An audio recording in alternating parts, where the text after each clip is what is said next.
Right, so at 20 yards, open sights and me shooting it, and I do struggle with these open sights, I've got to admit. Out to 20 yards, I'm not too bad. Still getting used to this thing. I've only put, well, they're the first real shots that I put through this. Reasonable group there. I did adjust the sights a little bit and I put 2 through the same hole here.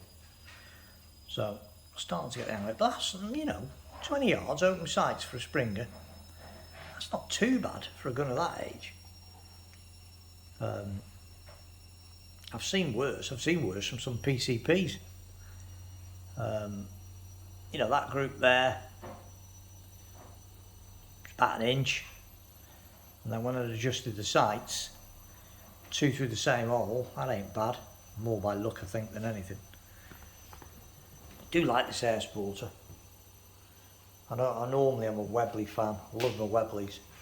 But I like the sleek lines of this Airsporter.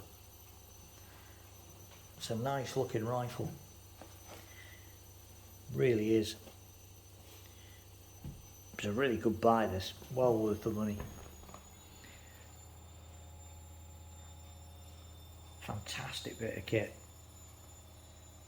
Probably half of what you'd pay even for a low-end PCP. You can get a rifle as beautifully made and as gorgeous, and with the history that this thing's got, and still shootable. Because it is still shootable. Inch groups, 20 yards. I'll improve on that as time goes on. I don't think this has been shot for an awfully long time either. So as it all beds in and all the greases that I put on it and re-oiled it and everything take effect, it'll get smoother and my shooting will get better. I'll just be able to push that range out if I can get it out. So if I can get inch groups out at 30 yards with it, I'll be happy to hunt this rifle. It's got a nice trigger as well on this. It's actually got a nicer trigger than on the Webleys, which surprised me, because some of the early BSAs had terrible triggers, but this one's not too bad at all. And I love that little automatic loading catch thing. That's a great little feature.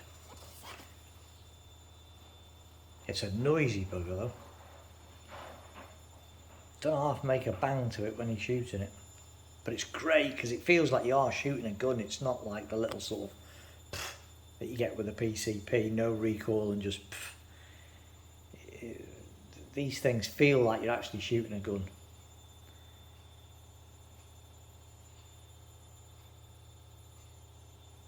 Really good. Made up with it. What a beautiful old British rifle.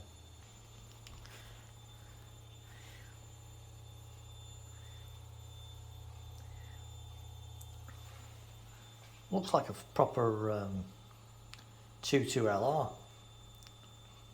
It's a lovely bit of design. Lovely bit of design.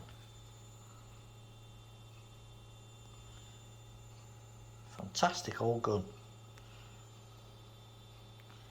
Takes you back to your youth. Everyone's got a bit obsessed with range these days, but getting within, that's what we used to do back in the day. You try and get within 20, 25 yards, 30 max. And that's just the way it was. Admittedly, there was more game around, so if whatever you were stalking managed to get away, you weren't overly bothered because you could pretty much guarantee there'd be another rabbit further down the hedgerow or whatever. So it didn't really matter that much.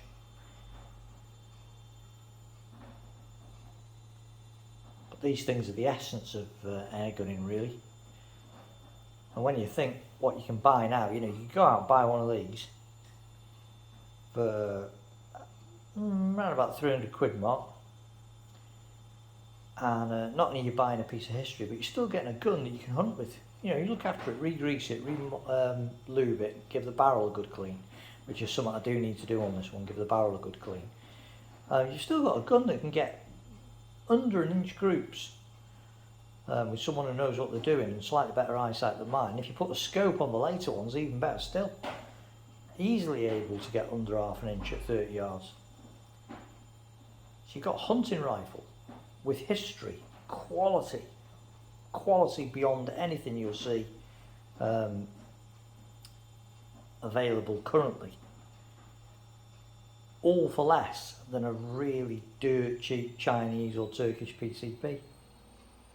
And you feel like you're shooting things. You feel like you're actually shooting a gun and not just pressing a button or pulling a trigger. It's great fun.